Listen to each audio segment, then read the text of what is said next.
नमस्कार, मैं हूं नीलू। तो ईरान और अमेरिका के बीच तीसरे दौर की बातचीत संपन्न हुई। चौथे दौर की बातचीत आगे बढ़नी थी, लेकिन अब बताया जा रहा है कि इस चौथे दौर की बातचीत को टाल दिया गया है।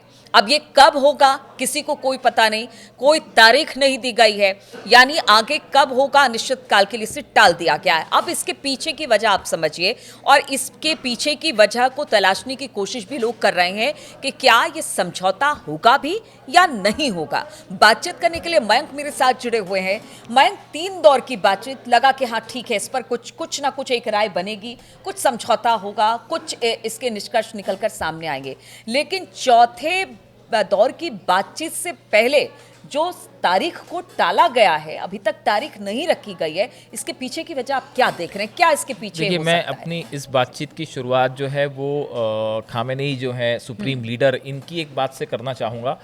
ये बातचीत जब शुरू हुई थी उसी समय खामेनेई का एक बयान आया था कि अमेरिका पे हम विश्वास करने का कोई लाभ नहीं होगा और इस बातचीत का भी कोई निष्कर्ष निकल के नहीं आएगा। ये एक बयान आया था शुरू में खामेनेई की तरफ से। और अब तीसरे दौर की बातचीत के बाद जो खामेनेई ने सबसे पहले कह दिया था वो बात बिल्कुल सही होती दिखाई दे रही है। अब ये मुझे ऐसा लगता है, कुछ एक्सपर्ट्स भी ये कह रहे हैं कि अमेरिका और ईरान अब फिर वहीं आके खड़े हो गए हैं जहां पे सामने सिर्फ जंग की बात होगी, समझौते की बात नहीं होगी, और ये डील अब पूरी तरह से फेल होती दिखाई दे रही है। अब हम ऐसा क्यों कह रहे हैं उसकी वजह समझिए।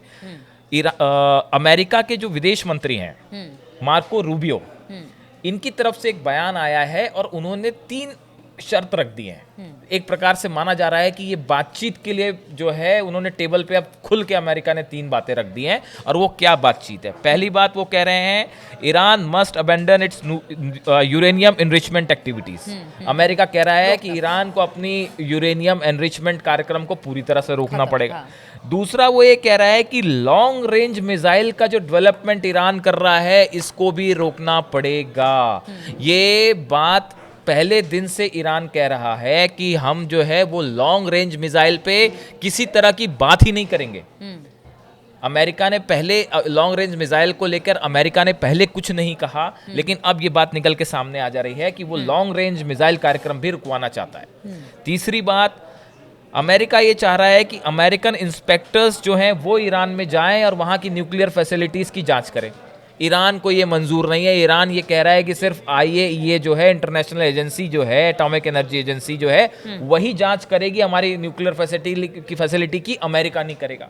तो ये जो 3 बातें निकल के सामने आई हैं, इसके बाद ऐसा लगता है कि पूरी तरह से ये जो चौथे दौर की बातचीत थी, देखिए ये कैंसिल होने की कई सारी वजहें बताया गया कि इसमें कई टेक्निकल रीजंस हैं और जिस पे अभी चर्चा होनी है आगे, उसकी वजह से ये जो है डील अभी मतलब चौथे दौर की बातचीत नहीं होगी। लेकिन जो अंदर खाने से बातें निकल के आ रही हैं वो इस ओर इशारा कर रही हैं कि अब अमेरिका और ईरान के बीच एक बड़ा डेडलॉक खड़ा हो गया है जिसको सॉल्व करना फिलहाल मुश्किल नजर आ रहा है। देखिए, अमेरिका की तरफ से जो बात कही गई, they have to walk away from sponsoring terrorists, they have to walk away from helping the Houthis in Yemen, and they have to walk away from building long range missiles that have no purpose to exist other than having nuclear weapons, and they have to walk away from enrichment। ये कह रहे हैं America के विदेश मंत्री, secretary of states Marco Rubio. तो अब वो ये कहना चाह रहे हैं, देखिए अमेरिका जो है, इसीलिए जो शुरू से ईरान, हम बार बार अपने वीडियो में कह रहे थे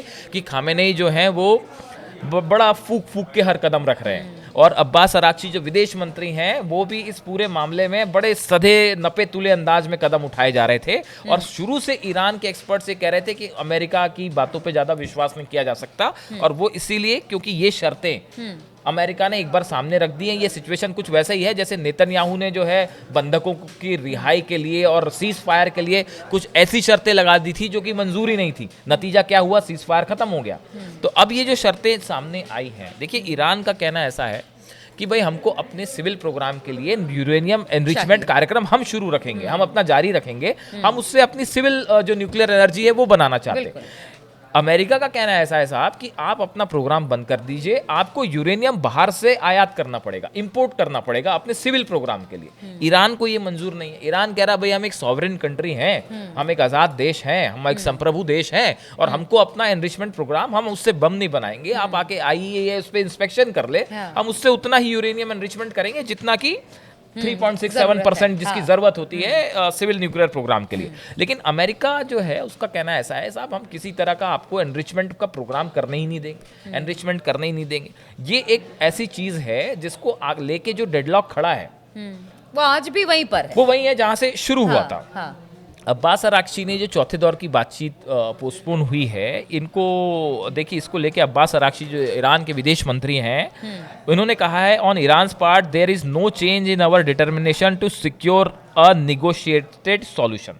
मतलब हमारी तरफ से पूरी कोशिश है कि इसकी बातचीत से ही इसका हल हो जाए। We are more determined that ever to achieve just a balanced deal guaranteeing an end to sanctions and creating confidence that Iran's nuclear program will forever remain peaceful while ensuring that Iran's rights are fully respected. इनका कहना ऐसा है साहब कि हम जो है ये चाहते हैं कि निगोशिएशन से, बातचीत से ये मसला खत्म हो, लेकिन हमारे जो अधिकार हैं वो हमारे पास रहें और एक रिस्पेक्टफुल डील होनी चाहिए, इक्वल लेवल की डील होनी चाहिए। ऐसा ना हो कि आप हम पे दबाव बनाएं।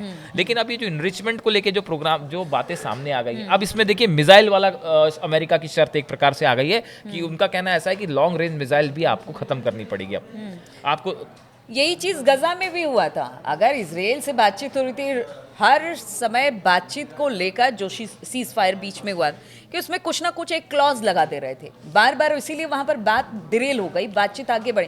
वैसे ही कुछ यहाँ पर भी देखने को है। देखिए, जब तक अमेरिका और ईरान के बीच में एक दूसरे पे कंप्लीट ट्रस्ट नहीं होगा तब तक ये डील, ट्रस्ट कभी था ही नहीं। और देखिए, ये जब तक ट्रस्ट, विश्वास पैदा नहीं होगा तब तक ये डील होना संभव ही नहीं है।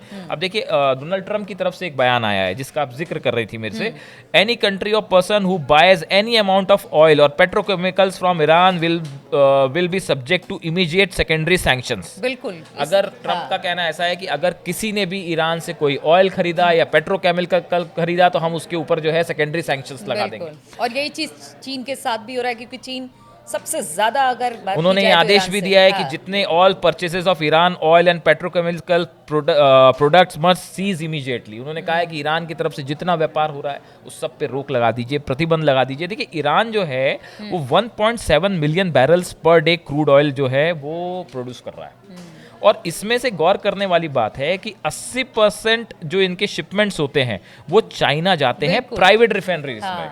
और इसी वजह से एक बड़ा सैंक्शंस अमेरिका ने उन रिफाइनरी पे लगाया है जो चीन में है और या फिर ईरान की ऑयल्स जो है वो उसमें रिफाइन करने का काम करती है। तो अमेरिका ने चीन की उस कंपनीज पे बैन लगा दिया है जो ईरान से ऑयल ले रही हैं, उसको रिफाइन कर रही हैं। तो अब देखिए, इस हालात में फिलहाल तो ये जो टॉक्स जो हैं, ये चौथे दौर की बातचीत भले टाइम टेकिंग हो, लेकिन ये भी तो है मयंक, आप एक तरफ से बातचीत कर रहे हैं, दूसरी तरफ से सैंक्शन लगाने की बात करें, कह रहे हैं कि जो भी ईरान से तेल खरीदेगा उस पर हम जबरदस्त तरीके से टैक्स लगाएंगे, जो भी है। मतलब इस तरह के बयान ट्रंप की तरफ से दिए जा रहे हैं। ऐसे में अगर हमने कहते हैं कि विश्वास नहीं है तो यही सब शायद इसके पीछे की वजह यही सारी चीजें। हाँ, इसीलिए जो है वो एक सोशल मीडिया में एक ऐसा बात चलती है कि जितना ट्रंप ईरान को समझते हैं या जितना ट्रंप खामेनेई को समझते हैं, उससे ज़्यादा खामेनेई जो है वो ट्रंप और अमेरिका को समझते हैं। इसीलिए ये कहा जाता है कि इस पूरे मैटर में बहुत से एक्सपर्ट्स ये कह रहे हैं कि ईरान के एक्सपर्ट्स शुरू से जो है वो अमेरिका पे इस डील को लेकर विश्वास करने को राजी नहीं है और कुछ ज़्यादा आगे होता दिख नहीं रहा है। और अभी चौथी दौर की बातचीत खत्म है, ये आगे कब होगी, कैसे होगी, ये पूरा मामला एक बड़ी जंग की तरफ फिर से मुड़ता दिख रहा है। बिल्कुल। अब देखिए, चौथे दौर की बातचीत में लग रहा था कि कोई रास्ता निकलेगा, हल निकलेगा, लेकिन अब ये चौथे दौर की बातचीत ही नहीं हो रही है। अब ये कब होगी, कैसे होगी, क्या इसके बाद भी कोई हल निकल पाएगा, ऐसा तो अभी फिलहाल तो दिखाई नहीं दे रहा है। और बार बार यही कहा जा रहा है कि अगर इस पर समझौता नहीं होता है या इस मसले का कोई हल नहीं निकलता है तो अमेरिका पहले ही कह चुका है कि फिर इसके बाद कोई बड़ा कदम उठाया जाएगा और इसके लिए ईरान भी बिल्कुल तैयार है। अब स्थिति परिस्थिति किस तरह की बनती है, लगातार इस पर हमारी नजर बनी रहेगी। आप बने रहिए हमारे साथ।